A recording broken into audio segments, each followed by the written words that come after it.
shrimp. Little trout. Trout. Yep.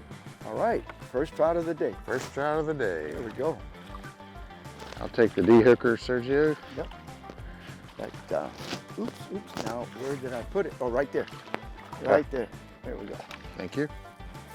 All right, first trout of the day. Oh, guess what? Look at here. Second trout of the day. Okay, maybe the second trout of the day. There we go. Nice little fish. Yeah. D-hooker will save him. All right. We're using our little yellow-tailed jig head, which is nothing but a 1/0 hook with a 1/8 ounce lead built into the shank. I'm breaking the tail off the shrimp and hooking it right through the back and just letting it sit down there and wiggle it once in a while and hope that the trout will go after it.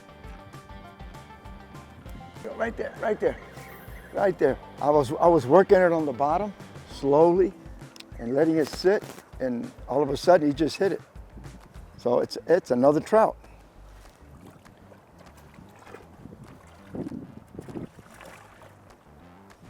Now, right now, you've got trout got to be no smaller than 15, no bigger than 19, and you can keep 3 of them. But that's a nice fish, and you can tell they're heavy run because they got their winter, they've been winter feeding, so they're pretty heavy. And I better cut my leader because I see it's all frayed right here. I just put some new leader on because I saw that it was frayed, and the worst thing you can do is take a chance, then you get that one big fish, and because you didn't change the leader, you could lose them. So it's a lot cheaper to replace the leader and not lose the fish. I made it about right there, about 30 inches long. And the reason for that is just the other one I already cut 4 or 5 times. Every couple of fish, you'll see that it'll get frayed just above the hook, the eye of the hook. So what I'll do is I'll cut maybe a couple of inches off and retie it. But eventually you get too close to the line. So I like to start with about 30 inches a leader, and that'll give you a chance to maybe catch enough fish before you got to replace the whole leader. If you start too short, you got to replace it too quick. If you make it too long sometimes, even though I use the little surgeon's knot, it's a real small knot. Some of these new rods have real small guides on them, and even a little tiny knot could get caught. And that means that you to cast, you either got to have a long line hanging, or you got to get the leader to go through the eye, and that'll actually shorten your cast. So by 30 inches, 32 inches seems to work great for me and the rods that I'm using. Yeah, look, they're down deep is what they are. I'm catching them way on the bottom. So here's what we found out so far, everybody, and I was telling Ron, we're casting against the seawall, I'm letting it drop 7, 8 feet. And then I reel a little bit and wait and just move the tip of the rod a little, let it sit, and they seem to be sitting on the bottom because of the cold temperature. And what it is, I'm actually bringing the bait close enough to them that they don't have to go chase it, and they're eating it. So that's 4 trout we've caught already out of this one spot right here. And they're all pretty hefty, they're pretty heavy. In fact, look at this one. You could tell how he hit it. This one actually swallowed, there it is now, he had swallowed that jig head.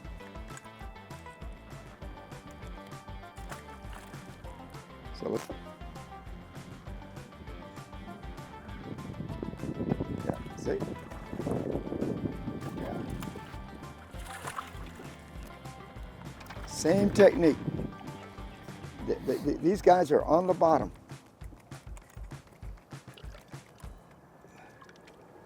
And this is the best thing you can do, especially trout. They have a lot of slime on them that protects them from getting bacteria.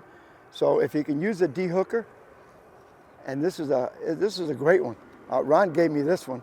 It's called Boone's. Never heard of them, but it works good. It's got a good aluminum handle. Looks like a stainless steel rod.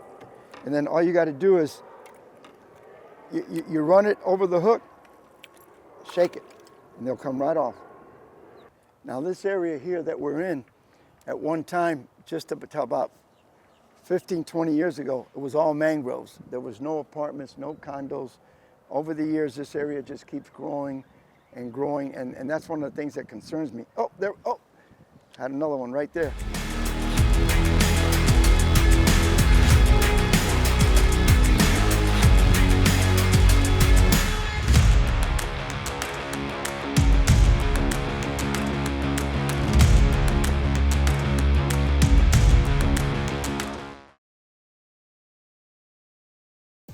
Today what we're at is we got a negative tide, minus 0.22, something like that. It's going to start coming in about another half an hour. So all these flats around us are real shallow. Water temperature down in the 60s. So all these fish are getting forced into this cut. There's a canal that runs right between the boat and the shoreline. And what happens, all these fish that normally will sit out in the flats looking for food, they come in here until this tide gets up high enough and the sun gets out and warms the water. So all we're doing is we're targeting those fish along the seawall. And the reason for that too is as the sun hits that seawall, that cement will heat up and radiate heat underwater.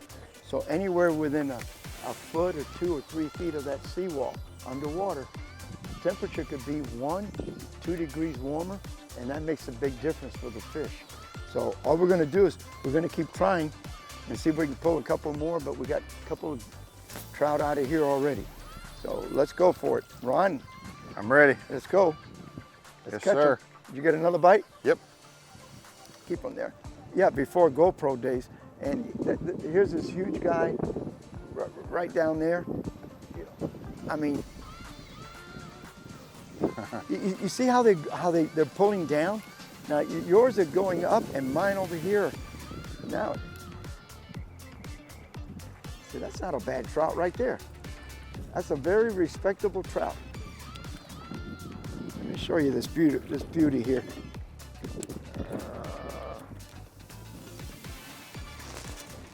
Yep. Let me get my fish grip that I love, man. I love this little fish. And you know what I like about them is they come in different sizes. So like we're catching trout, we got one perfect for the trout, right there.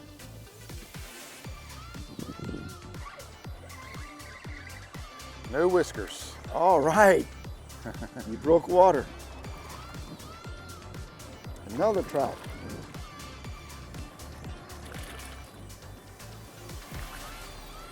We're breaking in the beaver tail the right way with fish. That's a nice looking trout right there, Ron. Yeah. Always fun to catch. Yeah, there you go.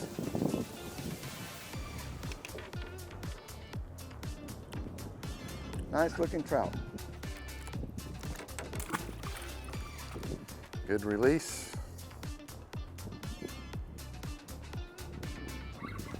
You got him? Yep.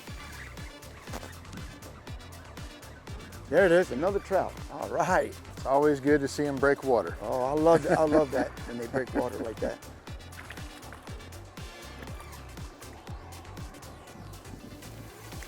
Oh, sorry, threw the shrimp on you.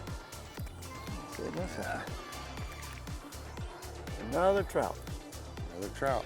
Oh, and guess what? I just got a thump right there watching you. He came and hit me. Well, this morning, because we knew that eventually, Ron and I discussed it, although it looked really calm, we know this wind was going to start kicking up. And it was coming from the northeast. So we wanted to stay on the east side of the bay. We weren't going to cross the bay to the other side, like towards Weeden Island. So we stayed on the east side of Tampa Bay, let the shoreline and the buildings break the wind for us.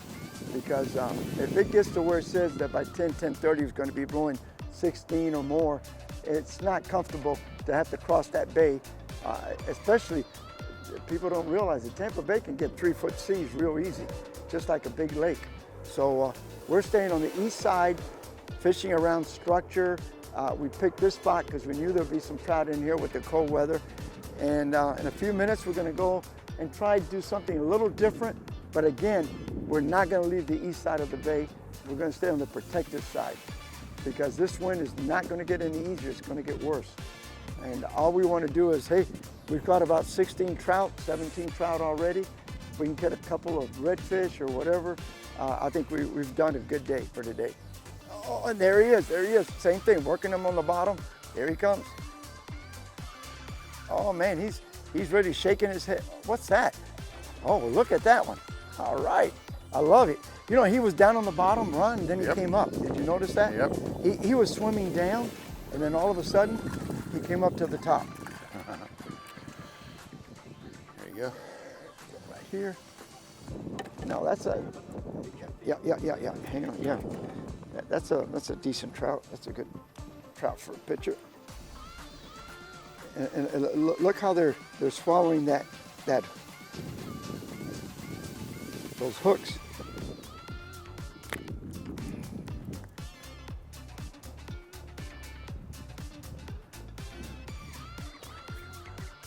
All right.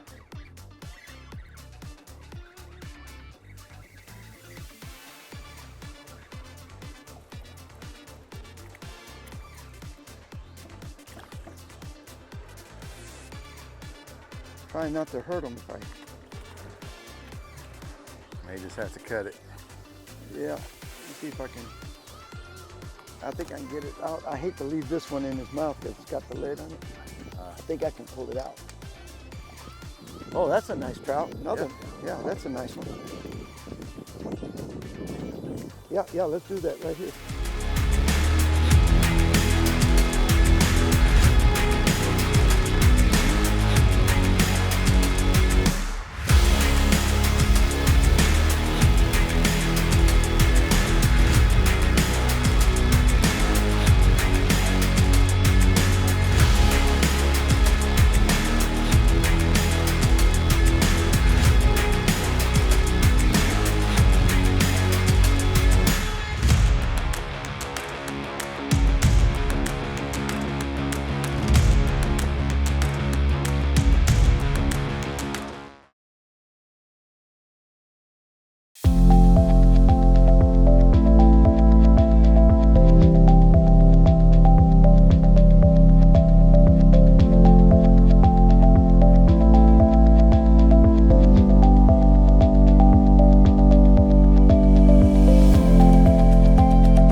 Like I said, we were going to do a little our tackle talk at the end of the show, and you know we try to plan things out, but remember, Mother Nature plays her role. She tells us what we can and can't do, and in this case today, we wanted to get back in real shallow with the beaver tail, which it gets into 7 inches, but we had like a real negative tide this morning with a real strong wind from the northeast. So barely to tell you some of the places that I wanted to get into that I would have been able to get in with the beaver tail, I just couldn't. It was dry land.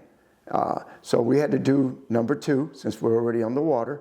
We went out to and found an area that is barely no water at all, but it feeds into this man-made canal, and we knew that the trout would get in there. But again, like everything else, it took a while to get the trout going. And when that happens, we have different techniques that we use. But first, let me tell you what I was using and then how we did our technique. Now, number 1 is I use Finn's Wind Tamer line because I like the fins. It works very well. It's thin. You can cast real light jig heads, anything you want with it, even in windy days, and doesn't take a lot of weight for it to go down. Number 2 is sometimes, normally we use 30-pound test fluorocarbon. Sometimes that's in the summer. As the water gets cleaner, I switch over to 20. And then sometimes even down to 15-pound test. Now, in this case, believe it or not, 25 was working perfect. It gave me that little edge in case we happen to get a big redfish or something. So I was using 25-pound leader. Here's another misconception too, and some of y'all might argue with me. Fluorocarbon is great, but there's also an alternative out there. There's some what they call premium monofilament line that can be used for leader. I've been doing this for years, especially on the 25-pound test on the premium monofilament line. I found it to be just as good as any 20 or 30-pound fluorocarbon, and I can tell you, it's a tenth of the price. But you got to buy a quality one. You don't buy a cheap brand. You buy a good brand, a big spool. It'll last you 2 or 3 years. Just keep it out of the sun, and you'll be way ahead of the game. The other thing that we do, we use either a 1/0 or 2/0 circle hook, and we put a split shot just above the hook, because this time of the year, the trout, here again, we're fishing this 8-10 foot deep man-made cut. They're sitting on the bottom, and you have to get that shrimp or that artificial bait on the bottom, and I don't just let it sit there. I let it sits, 2 cranks, tip it up just a little bit, let it sit again, count to about 5, 2 cranks, tip it up, because these trout are sitting on the bottom, they're lethargic. We had 64-degree weather. It's not all that cold, but they're in there already. And that's the only way you get them to bite. Now, there's an alternative to that, too, that I started using a long time ago. We used to use a lot of 1/8 ounce jig heads. They work perfect. 1/8 ounce jig heads, they just work perfect. But also, they're expensive. So getting on the internet, something that came from the Keys, and I remember using these years ago, is what they call a yellowtail jig. And it's nothing but a hook with the lid around the shank of the hook. And they come in different sizes and different colors. Does the colors matter? I don't think so. I've used the regular, the white, the red, the chartreuse. They all seem to work.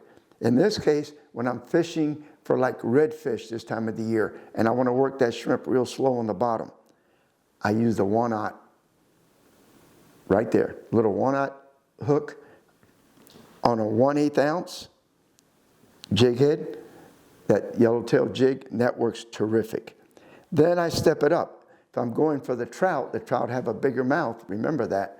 So you got to have a bigger hook. So we go to the 1/8 ounce and sometimes a 1/4 ounce 2/0 yellowtail jig head, and that seems to work perfect. And even if the trout are getting pretty big, we go to a wide gap yellowtail jig head. And let me tell you a good thing about the wide gap. You're talking about catching some big fish on the bottom.